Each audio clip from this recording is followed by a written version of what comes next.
This channel was supposed to be about fun and games, but I've discovered something about the range of my Tesla that is just too important not to share. It's totally changed how I feel about range anxiety. Before getting the Tesla, I felt pretty confident about what I was in store for with the range, how it would compare against a combustion vehicle, but the reality was something I really wasn't prepared for. In this video, I'm going to go over the 4 key points that I really underestimated, and a conclusion about my thoughts and what I would suggest for anyone considering it. Okay, the first one, claimed range versus real world usage. This was a real kicker. I was expecting around 300 miles for the car, give or take. But as soon as I started driving it, I noticed the mile counter in the car would go down faster than the miles I traveled, and it was fairly consistent. What I generally found was I was getting around 70% of what it was saying on the computer. I'm not a particularly heavy-footed driver, but I don't go around being ultra careful about my acceleration. What I would generally find is I would get around 70% of the claimed amount of miles it would state. Number 2, the issue of charging to 100%. I heard a lot about the issues of charging to 100% and how you shouldn't do that, but I didn't realize the practicalities until I started driving the car. You're generally encouraged not to charge to 100%. Elon himself has said charging up to 90% is not too much of a problem, but the bottom line is I feel pressure. Will it affect the battery life? Will it increase degradation? I don't know, but I'm not really comfortable going too high, at least for now. 3, the fear of running empty. You soon realize after driving for quite a while that you don't want to let your battery go too low. This is no different to running a petrol vehicle. I would say it's slightly worse because the infrastructure is not as accessible. Finding a good charger, finding an available charger can be quite difficult. The battery drains a lot faster than it says, as the previous point. What I've found is I eventually find my happy limit, a place where I'm okay going before the anxiety really kicks in and all I'm thinking about is getting to the next charger. Mine is around 15%, and that any lower than that feels like a no-go zone, although I have been there a few times. 4,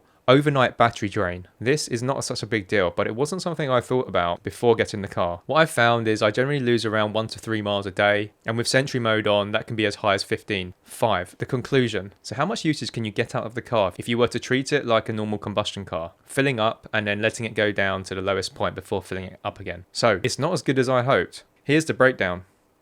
It's a lot less than I felt, and I think the problem is when you compare it to a combustion car, you've got so much more to play with in a combustion car. You don't worry about getting to the low limit, and with kind of 500 miles available, getting around 350 to 400 on an average case, you don't seem to think about it so much. But when you start with 300 and you're getting into the hundreds, you're knocking off 40-50%. Does it give me some anxiety? Yes. Am I concerned about range when going on longer drives? Yes. Does it ruin my experience of driving? Not really. It's something I kind of put up with. It's more of an inconvenience. If you are really time poor, it will definitely become more of an issue. Now, I would take note, I don't have a home charger, and I wanted to see how you get on with just using public chargers. I think keeping it topped up would definitely make a difference, but it wouldn't change the issues with going out for whole day journeys. I hope you found that useful.